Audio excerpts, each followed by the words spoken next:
రాయవరంలో AP CM Chandrababu మాట్లాడుతున్నారు. ఇప్పుడు live చూద్దాం. రాయితీ కింద కరెంట్ ఇస్తున్నాం, ఎన్ని చేశాం. ఈ రోజు ఒక పక్కన సూపర్ 6 సంక్షేమ కార్యక్రమాలకు పెద్దపీట వేశాం. ఇంకో పక్కన స్పీడ్ ఆఫ్ డూయింగ్ బిజినెస్ అనే పేరు పెట్టి పెద్ద ఎత్తున పెట్టుబడులు ఆకర్షించాం. నేను మెగా డిఎస్సి పెడతా అన్నాను, ఎన్నో ఇబ్బందులు కలిగించారు.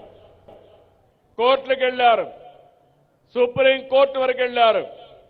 అన్ని క్లియర్ చేసి సంవత్సరం లోపల ఏదైతే మెగా డిఎస్సి పెట్టి ఉద్యోగాలు ఇచ్చిన పార్టీ ఎన్డీఏ అని చెప్పి కూడా నేను మీకు తెలియజేస్తున్నా.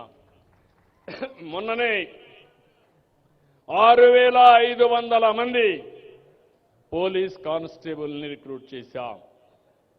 ఇప్పటి వరకు దగ్గర ప్రైవేటు వ్యవస్థలో ఒక 4-5 లక్షల మందికి ఉపాధి కల్పించాం.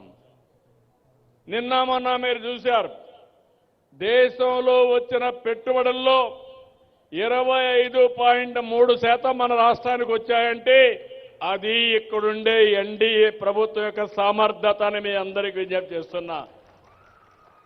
నేను గాని మిత్రుడు పవన్ కళ్యాణ్ గారు గాని,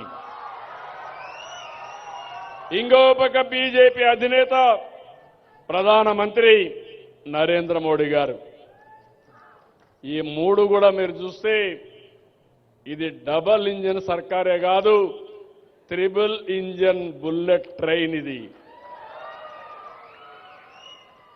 దూసుకెళ్తున్నాం, టెక్నాలజీ బుల్లెట్ ట్రైన్. ఈరోజు మీరు చూసే ఒక పని కాదు, ఒక పక్క అభివృద్ధి, ఒక పక్క సంక్షేమం. ఒకప్పుడు మీ రోడ్లు మీరు చూశారు, ఈరోజు మట్టి లేని పరిస్థితుంటే నేను ఒకటే చెప్పాను మా అధికారులకి, గుంతలుగానుంటే మీ పని భరతం పడతానని చెప్పి ఎక్కడికక్కడ గుంతలు లేని రోడ్లు, పాట్ హోల్స్ లేని రోడ్లు, మీ ప్రయాణం ఎక్కడికి పోవాలన్నా సుజావుగా ఉండే విధంగా చేసే బాధ్యత నాదని మీ అందరికీ హామీ ఇస్తున్నా. నిన్ననే రోడ్లు వేయడంలో పుట్టపర్తి జిల్లాలో గిన్నీస్ రికార్డ్. 2 రోజుల్లో 40 కిలోమీటర్ల రోడ్డు వేశారు, రాత్రి మగుళ్ళలో పనిచేశారు. నేషనల్ హైవేల మీద శ్రద్ధ పెట్టాం, స్టేట్ హైవేల మీద శ్రద్ధ పెట్టి రోడ్లన్నీ బాగా చేశాం.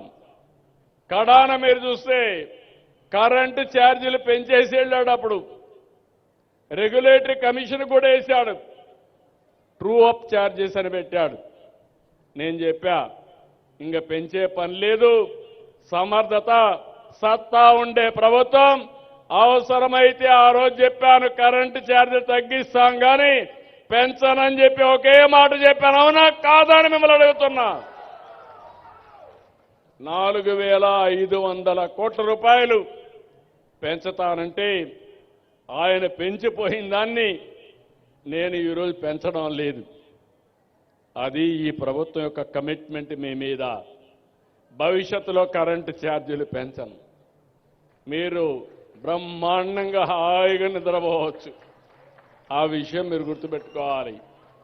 ఎస్సీ ఎస్టీలకు బీసీలకు రాయితీ కింద నేను మీ అందరికి కూడా సోలార్ ఇస్తా, మీరే కరెంటు ఉత్పత్తి చేసుకునే స్వేచ్ఛ మీకు ఇస్తా. ఇలాంటివన్నీ కూడా ఈరోజు జరుగుతున్నాయి. ఇంకో పక్కన మీ అందరికీ ఒకటే విజ్ఞప్తి చేస్తున్నా, ఇప్పుడు కొత్త కాన్సెప్ట్ తీసుకొచ్చాను.